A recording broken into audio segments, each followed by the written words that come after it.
ناظرین، میاں طاہر حاضر خدمت۔ اس وقت جو سب سے بڑا سوال ہے تمام ذہنوں میں وہ یہ ہے کہ اسرائیل ایران جنگ کا کیا بنے گا، آگے کیا ہونے جا رہا ہے، کیا جنگ بندی ہوگی، اگر ہوگی تو کن شرائط پہ ہوگی، کس طرح سے ہو سکے گی، اور پھر یہ کہ کیا اسرائیل اپنے مطلوبہ نتائج حاصل کر سکا، امریکہ اس جنگ میں شامل ہے، شامل ہونے جا رہا ہے یا نہیں ہوگا۔ تو یہ ہیں، اس کا جائزہ لیتے ہیں۔ تو سب سے پہلے تو یہ جو جنگ ہے وہ جاری ہے اور اسرائیل اپنے حملے کر رہا ہے اور ایران اپنی طرف سے حملے کر رہا ہے۔ فرق کیا ہے؟ فرق یہ ہے کہ اسرائیل کو جو اس کا دعویٰ ہے کہ اس سے ایران پر فضائی برتری حاصل ہے، وہ بالکل غلط ثابت ہو گیا ہے۔ ویسے بھی غلط ہے، ٹیکنیکلی وہ صحیح ہو ہی نہیں سکتی تھی، کیونکہ اسے 1000 کلومیٹر 1500 کلومیٹر دور سے اس کے جہازوں کو اڑ کے ایران کے اوپر آنا پڑتا تھا۔ جب کوئی بھی جہاز، دنیا کا کتنا بھی بڑا جہاز ہو، ایک اور جہاز بن رہا ہے، اس کی کیپیسٹی ہوگی، لیکن وہ تو ابھی بن رہا ہے، اور وہ کہاں بن رہا ہے اس کی تفصیلات پھر کبھی بتاؤں گا۔ لیکن جو اس وقت F-35 ہے یا F-16 ہے جو اسرائیل کے پاس ہیں، F-15 ہے، جدید جہاز ہیں اس کے پاس، ان کی یہ کیپیسٹی نہیں ہے کہ وہ اتنا لمبا فاصلہ بھی طے کرے اور پھر وہ ایران کے اوپر کئی پروازیں کر کے اپنے مقاصد کو حاصل کرے۔ تو اب وہ آتے ہیں 1500 کلومیٹر دور سے، اور وہ بے شک علیحدہ ایک ٹینک لگا کے آتے ہیں، اور اس کا ان کو نقصان بھی ہوا۔ جب علیحدہ ٹینک لگایا F-35 کے ساتھ تو اس کی جو سٹیلتھ صلاحیت تھی، یعنی کہ چھپ جانے والی صلاحیت راڈار کی نظر سے، وہ ختم ہو گئی۔ تو ایران کے جو ایئر ڈیفنس سسٹم جس کو اس نے ہیک کیا تھا، وہ جب دوبارہ بحال ہوا ہے تو اس نے اس کو پہچاننا شروع کر دیا اور اس کو انہوں نے ہٹ کیا اور F-35 گرے۔ اب ظاہرہ اسرائیل نہیں مان رہا، ایران کو چاہیے کہ اس کے ثبوت جلد از جلد سامنے لائے۔ اب اگر فرض کریں نہیں بھی گرے تو ایران کے جو جہاز ہیں وہ آ کے وہ کام نہیں کر سکتے جسے فضائی برتری کہا جا سکے۔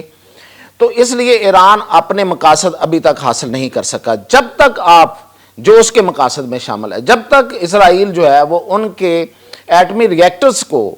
اور جو جہاں پہ انہوں نے اپنی جو ایٹم بم بنانے کی جو بھی انہوں نے اپنی انسٹالیشن ہے ان کی، اس کو بھرپور طریقے سے نشانہ نہیں بناتا، یعنی کہ ان کو بام سے اڑا نہیں دیتا، تو یہ مقصد تو ان کا حل نہیں ہوگا۔ دوسرا مقصد ان کا تھا کہ وہ وہاں رجیم چینج چاہتا تھا، یعنی کہ وہ جو حکومت اس وقت جو لوگ کر رہے ہیں ان کو وہ چاہتا تھا کہ وہ فارغ ہو جائیں۔ اب ایک معاملے میں تو کسی حد تک اس نے ایڈوانسمنٹ کی ہے، مثلا اس نے جو اندر جو جاسوسی کا نیٹ ورک ایک عرصے سے بنا رکھا تھا، اس کے ذریعے اس نے قیادت کو ایلیمنیٹ کیا ہے۔ لیکن یہ دیکھیں کہ ان کے ایک وہ حاجی زادہ تھے، انہوں نے اپنے ایک انٹرویو میں کہا تھا کہ ہم نے اپنا سب کچھ اگلی نسل کو منتقل کر دیا ہے۔ تو وہ ان کی جو ایران کی جو کیپیسٹی ہے حملہ کرنے کی اور مڑ کے حملہ کرنے کی، اس میں کوئی کمی نہیں آئی ان کی۔ بے شک انہوں نے آج بھی 2 شہید کر دیے انہوں نے، پاسداران انقلاب کے چیف اور ڈپٹی چیف، لیکن اس میں کوئی کمی نہیں آئی۔ نہ ہی ان کا کوئی جو ایٹمی ریئیکٹر ہے وہ تباہ ہو سکا ہے، فردو ہے یا ایرک ہے، اس کو کوئی نقصان نہیں۔ نیتنز میں جو ہے وہ کہتے ہیں اس کو ہم نے نقصان پہنچایا ہے، لیکن وہ بھی کوئی ابھی تک ثابت نہیں ہوا۔ یعنی کہ جو سیٹلائٹ کی تصویریں ہیں جو ظاہر امریکہ کو سب سے پہلے سامنے لانی چاہیے، وہ تو اس کا مائی باپ ہے اسرائیل کا، تو وہ جو اب تک لا سکے ہیں اس میں بھی کوئی نقصان نہیں ہوا۔ تو ایران کو جو اصل میں وہ نقصان پہنچانا چاہتے تھے، نہ تو رجیم چینج ہوئی، ٹھیک ہے، وہاں پہ ایک کیوس ہے، لوگوں میں پریشانی ہے، اور جو باقی جو گروپس ہیں وہاں پہ، مثلا وہاں پہ جو بلوچ بیٹھے ہوئے ہیں،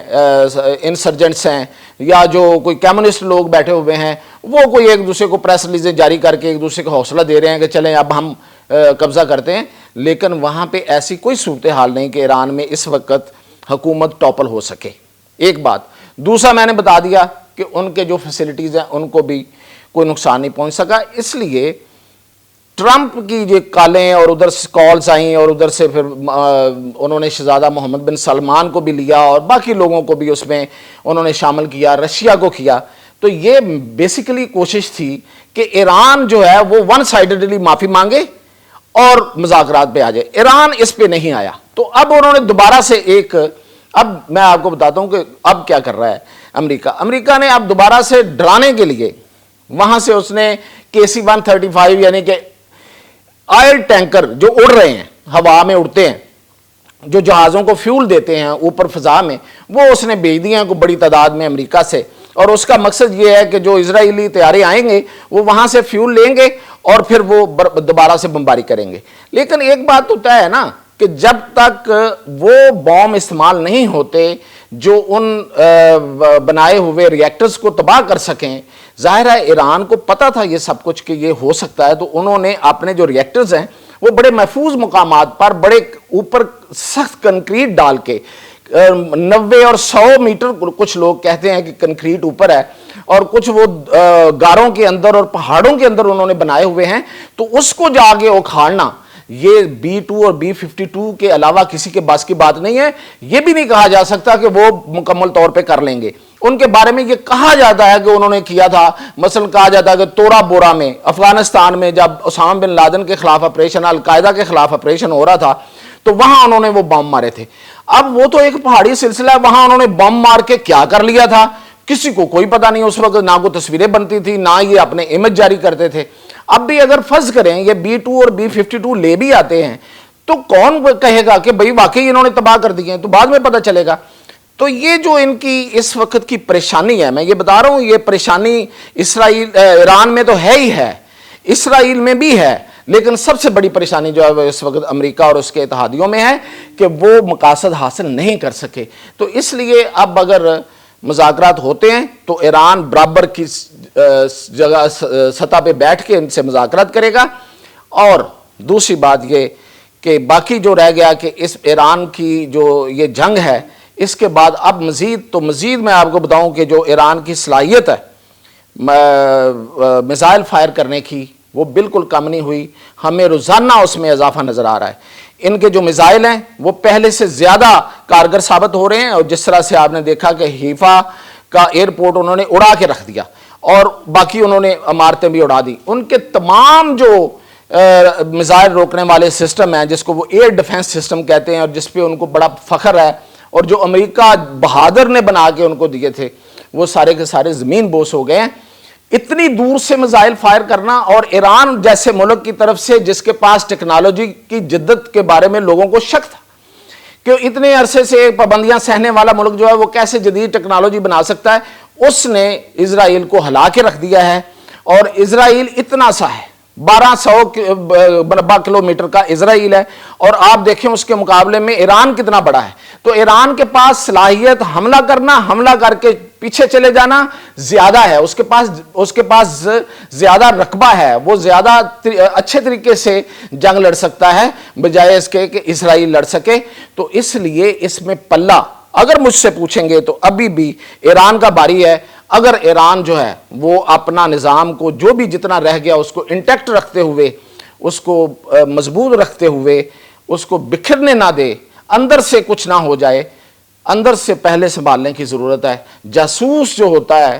وہ دشمن سے زیادہ خطرناک ہوتا ہے، تو وہ ان کو سنبھالیں